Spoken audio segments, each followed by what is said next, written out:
Citizens, it is that time. You are officially in the Alert Zone. Welcome to the Alert Zone TV. I'm Uncle James. I would love for you to become a citizen of the Alert Zone, and you can do that by hitting the subscribe button, hitting the bell so we can notify when we drop fire content, giving the video a like, sharing, definitely comment. Become active in the Second Amendment community. If you are 18 or older and are legally able to own a firearm, get legally armed. It is your constitutional right, and don't let anybody demonize the right for you to protect yourself. So, today, got the Mossberg 500 clear for YouTube, of course. Chambered in 12 gauge. And I wanted to talk about something on the side of the road. Yeah, I'm going to go there. Because it's time for us to have that talk. Because of the videos that I have seen. Sorry about that, everybody. Turn the TV off for a little bit. For those of you who don't know, there was a video that surfaced a couple weeks ago of a guy out in Colorado, I believe it was, that had anxiety real bad because he had been beat up by law enforcement before. And he made a mistake and got in the wrong car, and he was waiting on his brother to come out of school. He was with his mom and his mom's boyfriend. He was grown up. And he went and got in his mom's car, and law enforcement showed up. Long story short, they started a fight. And the officer shot him in the chest 3 times in front of a high school, and killed him. This was last year in March. This was 2 months before Uvalde. Come to find out, that cop got a Purple Heart for doing that, for courage and what have you. But it was something simple, a simple call. And it cost that man his life because he took an anxiety pill in front of law enforcement after he told them he was already afraid because he had been beat up multiple times by police for doing nothing wrong. And he was a white guy, so I'm just going ahead and go there. This morning I saw a video of an Arab guy, a little Arab teenager. I want to say it was Illinois, but I'm not sure. Don't quote me on that. Apparently he ran from law enforcement out of a car, and when they caught him, he had already surrendered, and he was on the ground, and one had him by the hair and was just wailing on this kid. They wind up breaking his nose, breaking his pelvis, and doing something else to him. I know they beat him pretty good. And his community came out and, talked about only 1 out of 7 officers or 1 out of 3 officers got charged. And when the officer went to court and pled not guilty in his arraignment, he was escorted by about 15 or 20 different officers. They all showed up in solidarity with him. This is not a rant against law enforcement. This is just a public service announcement to law-abiding citizens. I do this from time to time because I want y'all to see something. I went in those comment sections, and there was a comment I was looking for and I never found. I never found nobody in those comment sections of those 2 videos I described saying, oh, he should have just complied. The news wasn't implying that they should have just complied. With us, it's always, well, if he would have just complied, he wouldn't have lost his life. James, why are you bringing that up? Why are you saying it like that? I'm saying it like that because I want you guys and girls to get something to your head out there. We have a lot of corrupt people carrying pistols. Smith & Wesson. Walter PK 380 is empty. My EDC. Carrying firearms. They are licensed to kill. You got a lot of sick people out here. And there was a time when they shown that we was always doing something wrong and what have you. And now it's starting to spread. And I'm just going to go ahead and throw a couple more instances out there. And then I'm going to explain to you guys why I do these videos. For those of you who are new to the channel and maybe never seen it before. There was an instance in Houston where a cop was with a funeral procession, and somebody stopped, and so somebody else reacted and stopped and hit his brakes, and the cop was behind that guy. So he pulled him over and pointed a gun at him for something that simple, and on camera 3 or 4 times told him, "I'ma kill you, motherfucker. I'll kill you. I'll kill you, motherfucker." For something that simple, and the guy is saying, "Hey, they hit the brakes in front of me, and that was all I did." That officer got fired, and you know, he's suing the department and what have you. And this was a white guy. What I'm trying to say is, for so long, we've allowed a particular problem to fester, and it's spreading, and everybody getting it now. Nobody is immune from it now. There was a sickening story that I seen on Indisputable with Dr. Richie, where in Louisiana, an officer and his wife was a teacher, and he was a commander of a SWAT unit in Louisiana. This bastard, this is gonna be graphic, masturbated in some brownie mix, and his wife stood right there and watched him do it. They baked it. She took it to school and gave it to kids, and it was eating brownies that was laced with semen. He got convicted of all kind of child rape charges and all other kind of stuff that he was doing. He got 100 years. She got 41. Now, people got upset because I said she should have got the same time he got. And one person's argument was, well, she didn't participate in rapes, but she knew about it and she helped him cover it up. Why you bringing this up, James? Unc, why you bringing this up? Because I'm telling you stuff your mom and dad ain't gonna tell you. That's why you come here. I'm gonna tell you things mom and dad ain't gonna tell you. You don't, just like you don't know, they don't know us. You don't know who behind that badge and that gun. You don't know what their intentions are. When people tell the police, you know, that they don't trust them during traffic stops and what have you, and the officer tell them, "I don't know you," and the people respond, "Well, I don't know you either." You don't know them. Police officers do what they're trained to do. Stop putting in comment sections, "They need more training." No, they don't. They do what they're trained to do. They're not trained to ever believe what a citizen says. And sorry about that. You don't know who's behind that badge. They are trained not to believe nothing you say. When they ask you if you got anything illegal and you say no, the very first thing they ask you is, can I check? Because they don't believe you. They're not trained to ever believe what you tell them. Have your driver's license, your registration, and your insurance up to date if you're in a car. If you own a firearm, Uncle James, suggests you get a concealed carry permit, and I'm going to tell you why. If you ever travel outside of your state, the adjoining state laws may be different, and you don't want to get caught off guard. Always think about a traffic stop like this. The minute they pull you over, is a 50-50 chance you got of surviving any traffic stop in America. Why are you saying that, huh? Well, when a person comes up to you, they got a firearm that's fully loaded with 3 spare mags, a taser, a nightstick, pepper spray, handcuffs, tactical gear on, steel-toe boot. They're dressed for combat. 9 times out of 10, you're not. So you should always see the threat that they see, because they always say there's a 50-50 chance on the stop, anything can go wrong. That's why when they come up to you, they already got their guns out, or they got their hands on their guns. They're preparing for a threat.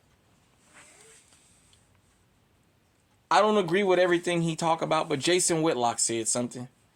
Just to let you know how bad it is here. Jason Whitlock, of all people, said he's been pulled over by law enforcement, and he's seen how they try to get him to escalate a situation, and that he just mellow out and de-escalate the situation so he can move on and live to tell about it.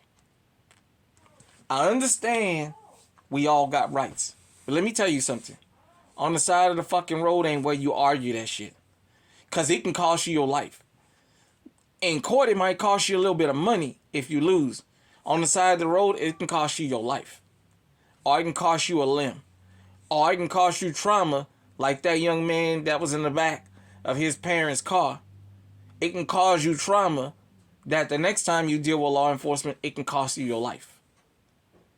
This is not a rant against law enforcement. This is just a public service announcement and a strategic call from y'all. I'm telling you this because I survived all this. I survived a lot of traffic stops in New Orleans. I know what it's like to not be doing nothing wrong. I know what it's like to be sitting at a red light or a stop sign and just get yanked out of the fucking car. Get boots put to you. Get your shirt hemmed all. I know what that's like. I know what it's like to ask to get out the car, and as soon as you take the seatbelt off, they yank you. Know what it's like to have them put guns upside your head and tell you they'll blow your fucking brains out, even though you've done nothing but comply. I know what that's like. I know what it's like for them when you ask them, well, can I ask what I being stopped, for them to slap the shit out of you and tell you don't fucking question me. I know what all that is like. I'm going to tell this story again that I told on the old channel. Shout out to Miss Sybil Pierce, man. You know, public school teachers get a lot of flack. But you know what? There's a lot of good teachers in public school that's got to deal with a lot of badass children. And I know that's not the subject and it's not the channel for that, but I'm going to go ahead and point that out. Miss Sybil Pierce was the one who really got me into the Constitution at the 7th grade. She gave all of us pocket-sized constitutions. And that really got me into going through the Constitution. Our 4th Amendment rights being violated. Illegal search and seizure. Unwarranted search and seizure. And one day I was going to Keller Park. For those of you who are familiar with Central City. Right there on Felicity and Robinson. Next to the old 6th District, behind Partners Barbecue and behind Kelly's Market. Or the Pit as we used to call it. I was going to shoot basketball at Keller Park one day, and I'm walking up Robinson. And I'm across the street from 36. Then it became Mahalia Jackson. The last time I seen over there, it was abandoned. So I'm not sure what's there now. Right there on Robinson and Josephine Street. And I'm walking, bouncing the basketball. And I got my little pocket-sized Constitution I carry with me. And an officer just pull up. And he tell me, hey, come here. And I come to him. And he asked me, where you going? I said, I'm going to shoot basketball. And he tell me get on the car, and I told him, but I haven't done anything wrong. And he tell me stop giving him mouth, get on the car. I pull out my pocket-sized Constitution and tell him, hey man, you trying to violate my 4th Amendment right?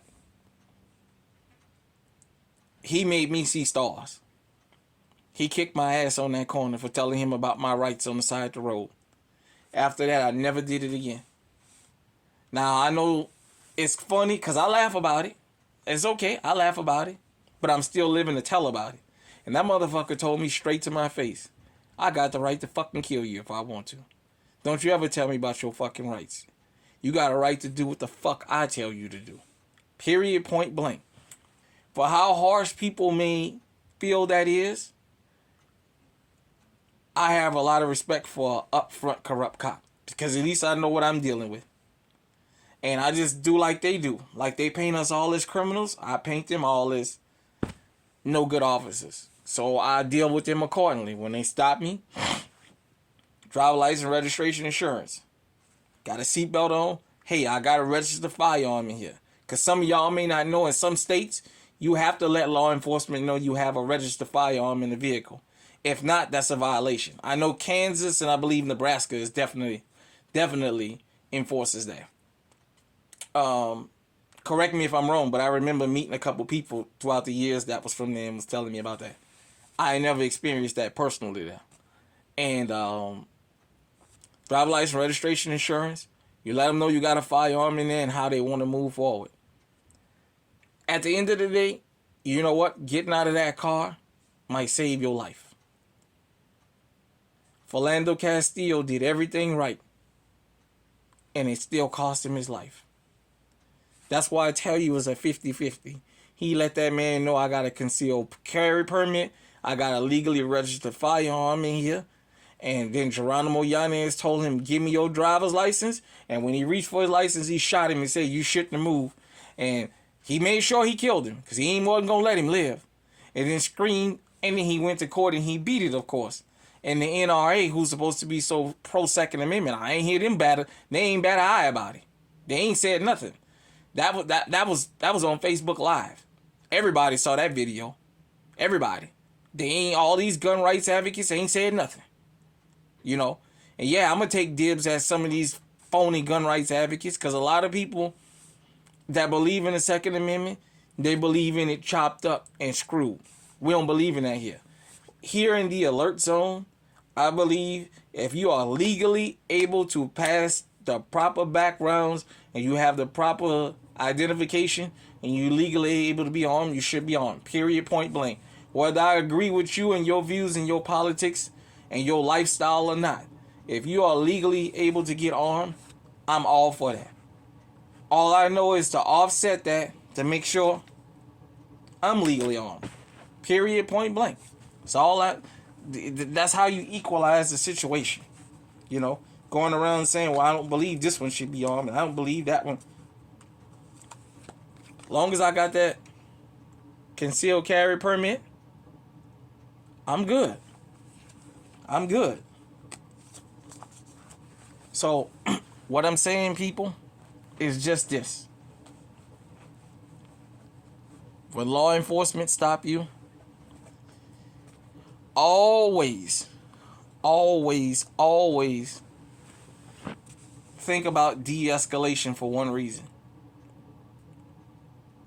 Not only do they have the right under the law, but they got a whole system to help keep them out of trouble for taking your life. You don't have that. It's going to take a strike of lightning for you to be charged like that. Make your interaction with law enforcement as quick as possible. If they say you was speeding, you was speeding. Hold on. Sorry about that. Had an important call I had to take real quick. But all I'm telling you is survive the encounter. Be strategic. This is not the only way Uncle wants you to be armed. You got to be armed first before you can be armed with this. Because if you armed with this and you're not armed up here, this motherfucker, he'll get you killed. Use this one first. At the end of the day, you got to know when to pick your battles. And on the side of the road is not where you ever hold court. And I know, sometimes it can be a pain in the behind, but I'm telling you, when these officers got all this closed door training, they're trained to escalate a situation. They're trained to do that. That's the reason that you always see the same thing. Let me tell you a couple things they're trained to do. Escalate a situation. They're trained to not ever believe you. And they're trained that if you're alone and it's 5, 6, 7 of them, they got the advantage on you. Think about it. All these police brutality cases, all these murders you see happen, they all got the same MO. It's usually 9 times out of 10, it's a lone person. It's these little ambush attacks. And this is not a rant against law enforcement. I'm just giving you guys the proof and how you got to deal with them. Tyree Nichols was alone, and look how many officers did what he did. Rodney King was alone. Look how many officers did what he did. George Floyd was alone. For whatever you guys think, because they keep saying that he was passing fake checks and fake money, and nobody ain't seen it to this day. So, the guy that I talked about earlier in this video that got in the wrong car. I mean, his mom and them was with him, but still, it was an ambush-style attack.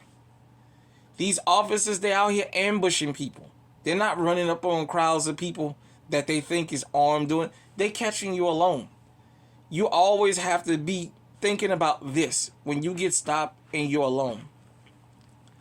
If it's 2 or more officers, hell, if it's 1 officer, you see him getting on that radio, you better assume he's calling for backup or she's calling for backup because they're looking for trouble. When they come up to you, if they polite, how you doing? Can I have your driver's license, registration, insurance? I stop you for this, and that. Give it to them. If they come up to you with a firm or loud or ignorant tone, you better assume they're looking for a problem. You de-escalate it. I know to a lot of people, this sounds like a cowardice move, but you know what? I'm trying to avoid people getting their life snatched, getting their limbs destroyed, or having mental trauma for the rest of their life for a simple traffic stop, for a tail light. Philando Castile lost his life over a fucking tail light because the officer couldn't figure out if he stopped him for the tail light or if he stopped him because he fit a fucking robbery description. Because if you go back and look to the tape, that's exactly what he did. First he said, I stopped you for the tail light. Then he said, well, you fit the description of a robbery suspect. A black guy with dreads and a white t-shirt. He was like, well, you just described half of Minneapolis. Let me explain something to you guys before I let y'all go. Because Unc need to arm y'all so y'all can understand how they think. All this training, all these rap music, all these videos on YouTube and social media, there's people in law enforcement right now that's going to watch this video. And they're sifting through everything I say. And they're figuring out how to make training procedures to go after the strategies that I'm giving you. That's what these think tanks do. Over there in Atlanta, that cop city that they talking about building them 85 acres, they said they want that to be an urban training center, which means big city black. Big black city. They're already preparing for damn war. What you need an urban training city on fucking 85 acres for? All I'm saying is this. Always assume, especially if you know you haven't done anything wrong, that they're looking for trouble. The quicker that you make this interaction with them, the better. The minute they draw a fucking gun on you, fuck that. You don't ever move when somebody got a gun drawn on you. Because the one thing about a law enforcement officer, you can't call their bluff. Because they will shoot you. A criminal, well, it's a 50-50. Might not even have a real gun. A law enforcement officer, you don't ever call their bluff. The minute they pull a firearm out on you, you don't reach for nothing. Turn the car off. Give me this, give me that. Oh, no. You got that gun pointed at me. In my mind, you looking to kill me. You looking for trouble. If you want to take me out of here and do what you got to do, that's fine. You don't ever reach when they got a gun pointed at you. You got multiple officers. They're trained for 10. If 9 officers got you stopped, all 9 of them going to give you a different command. They trained to do that. Their goal is to get you to reach so they can open fire. And then say he didn't listen to me. I'm telling you that because I've seen it happen. I'm telling you that because I've had it happen to me. One officer telling me to get out. Another officer telling me to get my driver license and insurance. Another officer telling me this. The one you don't listen to going to be the one that go upside of your head. So you know what? I'd rather get punched in the head with my hands outside of the window than to do what the officer said do and go in my glove compartment and get my head blown off. I know this is outside of the realm for a lot of y'all that's going to see this, but I'm telling you, I think like this because of all my past experiences. Every experience I had with law enforcement wasn't bad. I can tell you 90% of them was. And I didn't have to be doing nothing because I don't have a criminal record. So that tells you everything you need to know right there. Hit me in the comment section. Do you think I'm reaching? What do you think? Till next time, everybody out there, stay safe, stay armed, stay on high alert. We have to figure out on the side of the fucking road is not where you do it.